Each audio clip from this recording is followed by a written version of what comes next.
আশা করি সকলে ভালো আছো। আমি আমার গোপালনার পরিবার সকলে ভালো আছি। সকলে দর্শন করো।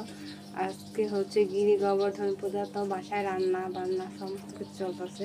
সকালের শৃঙ্গারটা দর্শন করো। আরও আমি তো অবিচ্ছন্ন প্রসাদ পাই, তাই একসেদ্ধ, তাই দর্শন করো। আরও শেষ কৃপা লাভ করো। প্রসাদ দর্শন করলে দুর্ভোগ কাটে। আর এখানে গোপালনাদের শৃঙ্গার কেমন হয়েছে অবশ্যই কমেন্টে করবে। এই হচ্ছে বৃন্দাবনে অনেক এই দেখো আমাদের গোপাল সোনা কেমন আছে অবশ্যই কমেন্টে বলবে। যারা এখন আমার চ্যানেলটাকে সাবস্ক্রাইব করেনি প্লিজ অবশ্যই সাবস্ক্রাইব করে দিও। পাশে থাকা বেল আইকনে ক্লিক করে দিও। আমি কোনো ভিডিও পোস্ট করলে তোমাদের কাছে সঙ্গে সঙ্গে নোটিফিকেশন পৌঁছে যাবে।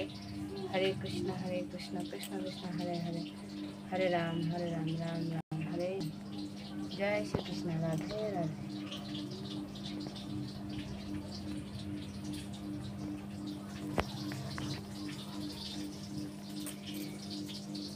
গোপালনা অনেক সুন্দর লাগতেছে। জয় গিরি গোবর্ধন কি জয়, জয় গিরিরাজ কি জয়। এই হচ্ছে রামলালা। সকলকে দর্শন করো, শেষ কৃপা লাভ করো। আর এখানে জগন্নাথ দেব, বলরাম, সুভদ্রা মহারানীকে সকলকে দর্শন করো আর শেষ কৃপা লাভ করো। জগন্নাথ হচ্ছে কৃপাময়ী। আপনারা হয়তো এই ভিডিওটা কালকে শর্ট ভিডিও দেখতে পারবেন। মানে ভোগের থালা যে গিরিরাজের পূজাটা হয়, এটা হচ্ছে সকালে শৃঙ্গার দর্শন করুন, শেষ কৃপা লাভ করুন। ফুলের শৃঙ্গার। হরে কৃষ্ণ, রাধে রাধে। রাধা মাধবকে দর্শন করুন, দামোদর ভগবানকে, যশোদা মাইয়াকে,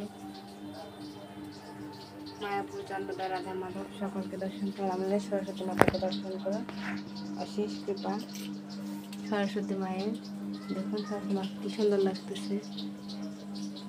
সকলে ভালো থাকবেন, সুস্থ থাকবেন, আল্লাহ করতে সব। এখানে দেখুন সমস্ত কিছু রান্না বান্না হচ্ছে। এটা ভিডিও পড়া তুলে দিন। হরে কৃষ্ণ, রাধে রাধে। জয় শ্রীকৃষ্ণ। সকলে ভালো থাকবেন, সুস্থ থাকবেন, আল্লাহ করতে সব।